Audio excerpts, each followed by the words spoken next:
والفجر وليال عشر والشفع والوتر والليل إذا يسر هل في ذلك قسم لذي حجر ألم تر كيف فعل ربك بعاد إرم ذات العماد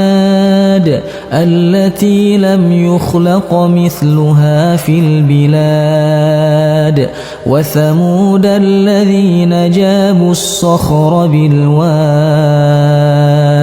وفرعون ذي الأوتاد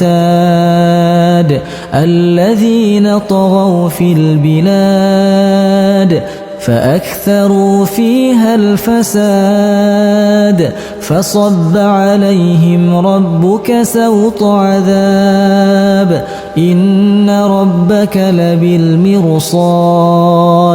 فأما الإنسان إذا ما ابتلاه ربه فأكرمه ونعمه فيقول ربي أكرمن وأما إذا ما ابتلاه فقدر عليه رزقه فيقول ربي أهانن كلا بل لا تكرمون اليتيم ولا تحاضون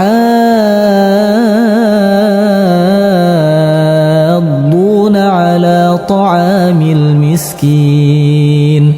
وتأكلون التراث أكلا لما وتحبون المال حبا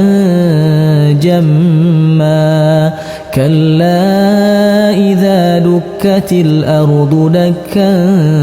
دكا وجاء ربك والملك صفا صفا وجيء يومئذ بجهنم يومئذ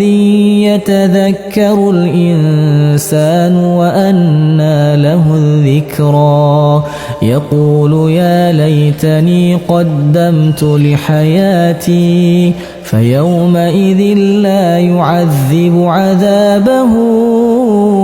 أحد ولا يوثق وثاقه أحد يا أيتها النفس المطمئنة ارجعي إلى ربك راضية مرضية فادخلي في عبادي وادخلي جنتي.